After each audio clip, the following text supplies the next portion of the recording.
importanteng pagkakataon ngayon dahil pinaunlakan tayo ng ating mentor sa kabuuan ng bloodline ng Lemon 84. Malawak na ang inyong experiences, no?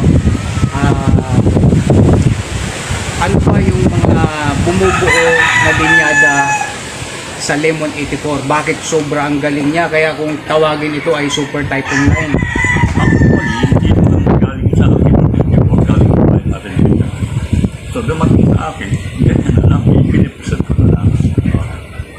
At ako, almost ilang taon, 1980s pa yun. 40 years, 50 years. At pag-alapit ako medyo mahirap na, medyo nilagyan ko ng potential. Hindi ko lang medyo matapang, nahats na matapang. So kaya one half na matapang.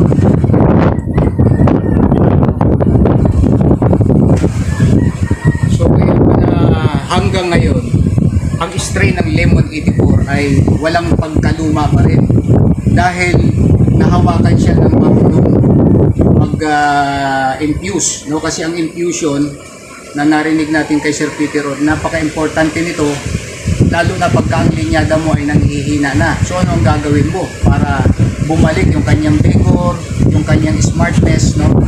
At Sir, sa Lemon 84, ano ang pinaka-fighting style nito, yung pinaka niya? Bakit?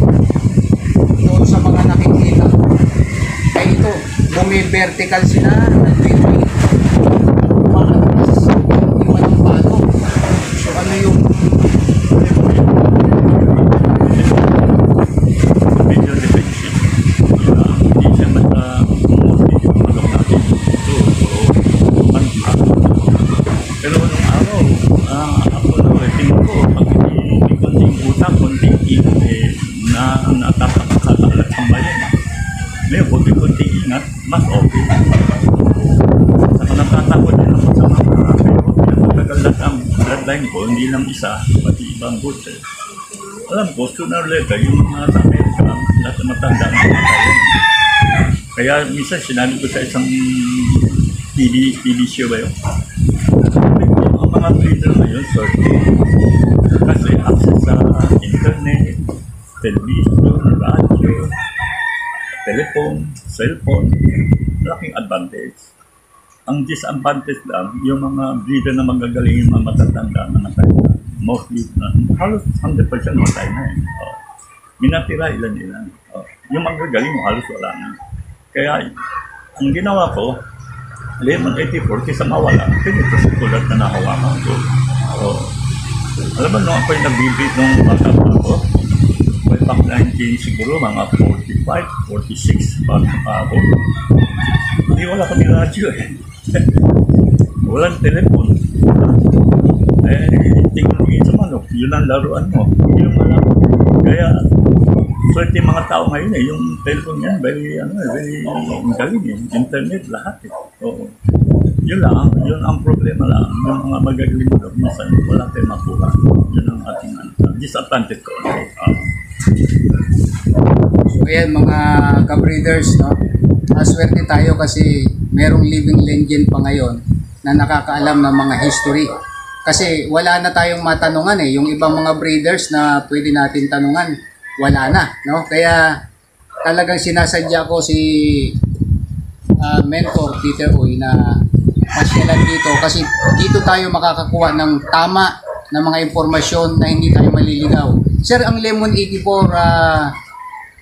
may mga nakikita ako na P-comb, merong straight comb. Phenotype nila is green legs and yellow legs. So experience ninyo, sir? Actually, yung si Paing nag-anak 84, way back 19, nakalimutan ko siguro mga 74, 75. Nasa Baguio siya. Makita ko sa Baguio, nakita ko yung 84 niya. P-comb, yellow leg, ang butot medyo palimpay. Hindi siya ganun kalaki. Pwede siyang gumawa, ginawa niya dalawang pamilya, isa sa green leg, isa sa yellow leg. Doon na lang ako sumunod. Yung mas willing ang green leg, doon ako sa green leg pumunta. Sa green leg na ako. Kung gusto maging yellow leg, interest ko nga sa iba-ibang yellow leg, di yellow leg dinalabas. Kaya wala rin problema. Importante, ang gusto ko lang sa 84 defensive. Nung araw, naghanap ako ng defensive na manok, napakahirap. Pagkita mo, bukan lahat. Wala nang wala nang yun lang, ang 84 ngayon, yung reklamo ng mga tao. Pero nagagawa ko sila, mga medium, hindi naman ganun kababa. Straight con, P-con, wala sa akin. Basta as to as. Parit-parit na naman sila eh. Okay naman. Hanggang ngayon, at least nailalaba ko ng pulo.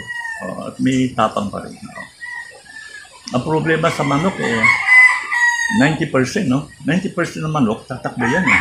Ang spirit ko lang, Kaya lang, nasa sayo kung paano mo imamanit. Kaya ang daming, mo, dito sa halos natin sa atin, wala nang 84 halos, Ewan ko, pero hindi ko sigurado. Pero kasi manok, tagal usually, nagkakaroon ng nervous Yun ang problema sa lahat. Palit ka ng palit ang bago. Ay mahirap naman ikaw magpalit, hindi na pareho. Yun ang problema. Kaya hindi maintain ko. So ayan na mga subscriber ko sa Sabungero. Complete details na yung ating narinig sa ating mentor, no. Kung meron kayong pagkakataon, pwede kayong kumontak sa kanya at siya ay nandito naman sa farm nagbi-visit, no. Sa mga tanong directly, pwede kayong tumawag sa kanyang number, ipa-flash ko sa screen. And sa akin naman, pwede niyo ako makontak sa number ko na 0920-764-8933. Ito si Mr. Rodolfo Bona ng Bona Game Farm, The Bloodline Preservator. Kasama ko ang ating mentor, Peter Uy. Anong may advice nyo, sir, sa mga neophyte breeders? Well, ang mga breeders dapat ingatan yung yung bloodline. Huwag ka na height. Ako sa height ako, pero medyo pwede na. Hindi ko na lahat. Saka hindi lahat ng magaling ng bitaw. Importante may cutting. Hanap sila may cutting. Ang manok usually na mabibilis marami, nakita ko marami pa magagaling Ang problema pala yung galing ma-preserve mo ng mga 5-10 years merong come and go 1 year, 2 years magaling, after 3 years hindi na ganun kagaling. Yun ang problema. Yun lang kailangan malaman. Kunting experience lang, saka kunting tanong sa mga matandang breeder para mas madali matuto magtrabaho itong manok. 50 years na ako, parang grade 1 pa ako lalo yung mga 5 to 10 years kaya mahirap ang pagmamanok. Kailangan may kausap, mas maganda may kausap ka isang breeder na medyo may edad na may experience para mabilis ka matuto.